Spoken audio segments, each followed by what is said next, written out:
The ultimatum. The stars above Earth shimmered against the void, silent witnesses to humanity's greatest challenge. A massive alien fleet had materialized at the edge of the solar system 3 days ago, their ships unlike anything human eyes had ever beheld. Dark obsidian structures that seemed to absorb light rather than reflect it, with pulsing blue veins running through their hulls like alien blood vessels. They moved with unnatural precision, forming a perfect blockade beyond Mars' orbit. Within the highest chamber of Earth's Defense Council, holographic screens display the alien armada from various orbital monitoring stations. Admiral Hiroshi Tanaka stood with his hands clasped behind his back, his weathered face illuminated by the blue glow of the displays. Around the circular table sat representatives from every major nation and colony, their faces etched with concern. "They've maintained position for 72 hours, Tanaka reported. No further advancement, no communication attempts. Just waiting. Dr. Amelia Santos, Earth's leading xenolinguist, adjusted her glasses. "We've transmitted greeting protocols on all known frequency patterns.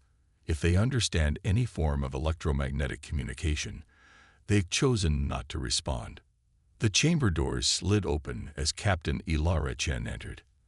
At 38, she commanded Earth's most advanced warship, the ESS Defiance.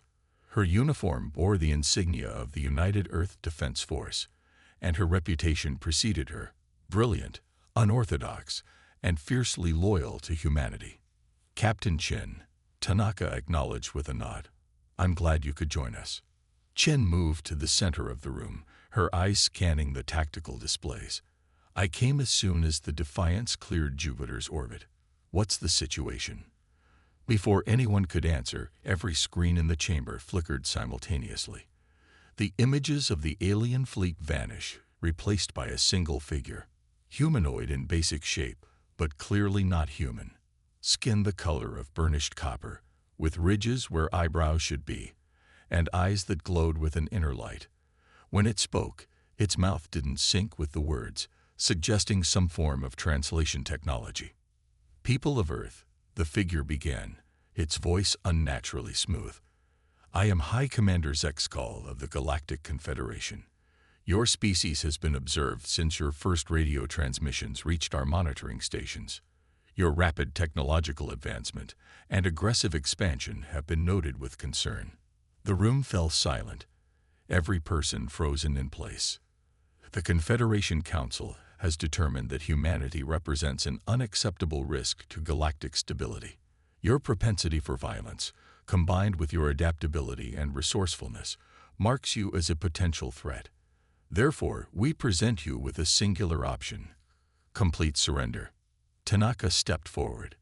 "And if we refuse?" The alien's expression remained unchanged. "Refusal is not within the parameters of this interaction. You will dismantle all military vessels, deactivate all weapons systems, and accept Confederation oversight. You have 48 Earth hours to comply, after which we will begin orbital sterilization procedures." The transmission ended abruptly, screens returning to the view of the waiting fleet. For 10 seconds, no one spoke. Then the chamber erupted in voices. "They can't be serious. Sterilization. Does that mean we need to evacuate? With what ships? Where would we even go?" Tanaka raised his hand, silencing the room. "We need to assess our options rationally. Dr. Santos, what's your analysis?" Santos stood slowly. "The communication patterns suggest a highly hierarchical society. The term confederation implies multiple species under one governing body. Their technology is clearly superior to ours, but the ultimatum itself is interesting. Why give us time at all? If they wanted to destroy us, they could have done so without warning." Chen moved toward the tactical display, manipulating the controls to zoom in on the alien vessels. "They're giving us time because they want something. Surrender without a fight preserves whatever they value about Earth. Maybe resources, maybe the planet itself. Or maybe they're just being merciful," offered the representative from the African Union. Chen shook her head. Advanced species don't cross interstellar distances for mercy missions. They want something, and they're hoping intimidation will get it for them without losses on their side. Even if that's true, Tanaka responded, our options remain limited. Their technology appears to be centuries beyond our own. Perhaps, Chen said, her eyes still fixed on the display. But I noticed something during our approach. Their ships maintain perfect formation, even when adjusting position. It's unnatural, too perfect. It suggests centralized control rather than individual ship autonomy. She manipulated the display again, highlighting energy signatures. And look here, energy pulses between vessels, maintaining exact intervals. I've seen this before in our own experimental fleet coordination systems. They're using a command network. The room grew quiet as understanding dawned. You're suggesting a central control point, Tanaka said slowly. A vulnerability. Chen nodded. Every system, no matter how advanced, has weak points. If they're operating as a networked fleet rather than individual vessels, there's a command ship coordinating everything. Assuming you're right, Santos interjected. What does that give us? We still can't match their firepower. No, Chen agreed, but we don't have to. We just need to disrupt their control system long enough to demonstrate that conquering Earth would cost them more than they're willing to pay. Tanaka frowned. That's a dangerous gamble, Captain. If you're wrong. If I'm wrong, we face the same outcome as surrender, Chen countered. Confederation oversight won't leave humanity independent. They'll restrict our development, our expansion. We'll become a managed species, Admiral. Is that what we've fought for all these generations? The room fell silent again, the weight of the decision palpable. Finally, the representative from the European coalition spoke up. What exactly are you proposing, Captain Chen? Chen straightened her posture. Let me take the Defiance and a small tactical group. We've been testing a new quantum disruptor. It's experimental, but it could temporarily destabilize their network. We don't need to defeat their fleet. We just need to show them we can hurt them. And if they retaliate, asked the representative from Oceania. They're already planning to sterilize our planet, Chen responded flatly. What's left to threaten us with? The next 46 hours passed in a blur of activity. While Earth's civilian population was kept in the dark about the specifics, told only that first contact had been established and negotiations were ongoing, the military apparatus moved with urgent precision. The ESS Defiance, docked at the orbital station above Earth, underwent rapid modifications. Its experimental quantum disruptor, originally designed to protect Earth colonies from pirate incursions, was recalibrated for a much more ambitious target. Captain Chen stood in the engine room, watching as Chief Engineer Marcus Rivera made final adjustments to the power coupling. This was designed for short-range defensive operations, Rivera said, not looking up from his work. We're pushing it way beyond specs. Will it work? Chen asked simply. Rivera finally looked up, wiping grease from his hands. Maybe. The disruptor creates a quantum field that interferes with complex communication systems, but at this range and against unknown technology. He shrugged. It's a shot in the dark, Captain. Sometimes that's all we get, Chen replied. How's the rest of the ship? As ready as we can be. The stealth modifications are in place. They should mask our approach until we're within range. After that, he trailed off. After that, it gets interesting, Chen finished for him. On the bridge, Lieutenant Aisha Okafor, the ship's tactical officer, was running combat simulations. Her dark fingers danced across the console as she mapped possible attack vectors. Any luck identifying the command ship? Chen asked as she entered. Okafor nodded without looking away from her display. Based on energy signatures and positional analysis, there's a 78% probability it's this one. She highlighted a vessel near the center of the formation, slightly larger than the others. It maintains a constant position relative to the fleet, and all the communication pulses originate from or pass through it. Good work, Lieutenant. What about their weapons capabilities?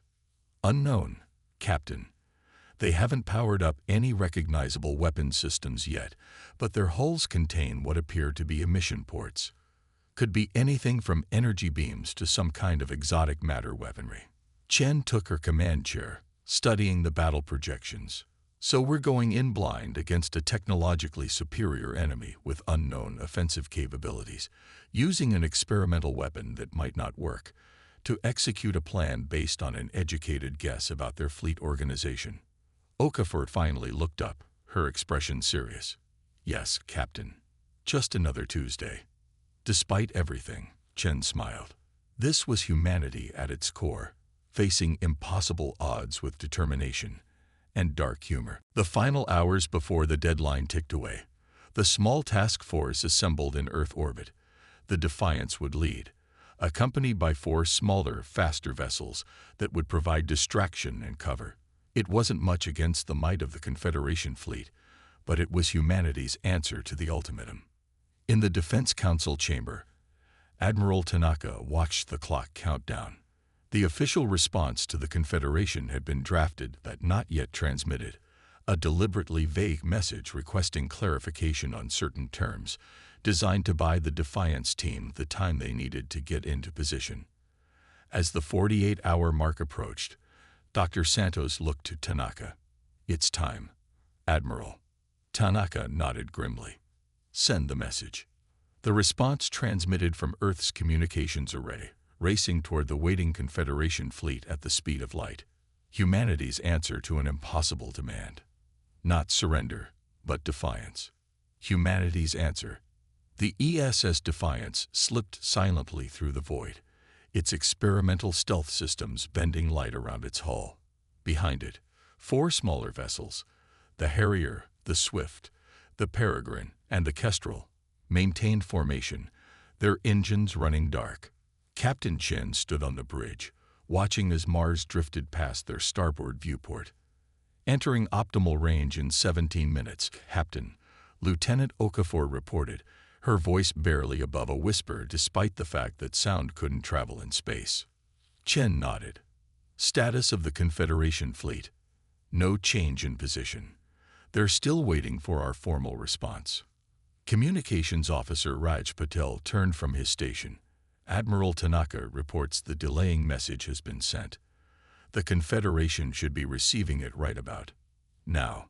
The bridge fell silent as everyone watched the tactical display. For several agonizing moments, nothing happened. Then, a flurry of activity as energy signatures spiked across multiple Confederation vessels. They're powering up, Okafor said tensely. Multiple ships activating what appear to be weapon systems. They didn't buy it, Chen murmured. Accelerate timetable. All ships, prepare for emergency thrust on my mark. Back on Earth, Admiral Tanaka received the alert that the Confederation fleet was powering up offensive systems. Around him, the Defense Council watched in tense silence as the minutes ticked by. The holographic display suddenly flickered to life, showing High Commander Zekskal once more. Your response is insufficient, the alien stated flatly. We detect prevarication and delay tactics. This is unacceptable. Tanaka stepped forward, keeping his expression neutral. We're simply requesting clarification on your terms. Surrendering an entire planet requires careful consideration. Your species' reputation for deception precedes you, Zekskal interrupted. Our sensors detect movement in the outer system. You attempt to maneuver against us while feigning compliance. The alien's glowing eyes narrowed. The deadline is now rescinded. Sterilization procedures will commence immediately. The transmission cut off abruptly. They've detected the Defiance, someone whispered. Tanaka's face hardened. Alert all planetary defense systems. Begin civilian evacuation to underground shelters. He knew full well that such measures would be largely symbolic against a force capable of planetary sterilization, but humanity would not meet its end cowering.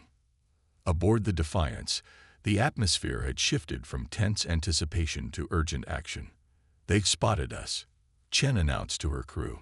Abandon stealth protocols. All ships, execute pattern Omega. Full thrust now. The 5 Earth vessels surged forward, engines flaring to life as they accelerated toward the Confederation fleet. The element of surprise was lost, but speed and confusion could still work in their favor. Confederation vessels adjusting formation, Okafor reported. They're moving to intercept. The Swift and Kestrel are drawing fire, Patil added. Peregrine reports successful deployment of countermeasure packages. Chen gripped the arms of her command chair. Stay on course. Rivera, status of the quantum disruptor. Chief Engineer Rivera's voice came through the comm system. Powered up and ready, Captain. But we'll need to get closer, much closer. Understood. Helm, plot intercept course with the command vessel. Evasive maneuvers as needed, but keep us on target. The space between Mars and Earth's orbit became a chaotic battlefield. The smaller Earth vessels darted between the massive Confederation ships, deploying electronic countermeasures and targeted EMP bursts, not enough to damage the advanced alien vessels, but sufficient to create confusion. The Defiance pushed forward, taking advantage of the distraction to close in on its target. The ship shuddered as glancing blows from Confederation weapons struck its shields. Shields at 62%, reported the engineering station. Direct hit from unknown energy weapon. Can they hold? Chen demanded. For a while, but not indefinitely. Whatever they're hitting us with is like nothing I've seen before. A massive blast rocked the ship, throwing crew members against consoles. The Harrier is gone, Patil announced grimly. Direct hit, no survivors. Chen absorbed the news with a sharp intake of breath, but kept her focus. Distance to target. Approaching optimal range, Okafor replied. 30 seconds. On the main view screen, the Confederation command vessel loomed larger. It was indeed different from the others. More angular, with what appeared to be ceremonial markings etched into its obsidian surface. 20 seconds to range. Another hit rocked the Defiance. Warning lights flashed across multiple stations. Shields at 31%, came the report. Hull breach on Deck C. Emergency containment activated. 10 seconds. Chen opened a ship-wide channel. All hands, brace for impact. Rivera, prepare to fire the disruptor on my mark. 5 seconds. The Swift is gone, Patil reported. Kestrel taking heavy damage. 3, 2, 1. Mark. In the engine room, Rivera slammed his hand down on the activation panel. The quantum disruptor hummed to life, drawing massive power from the ship's core. The device was never meant to operate at this level. Circuitry melted, coolant systems overloaded. But it worked. A wave of quantum distortion erupted from the Defiance, washing over the Confederation command vessel. For a moment, nothing seemed to happen. Then, across the entire alien fleet, lights flickered. Ships that had maintained perfect formation began to drift slightly out of alignment. It's working, Okafor exclaimed. Their network is destabilizing. Chen didn't allow herself to feel relief yet. Rivera, status.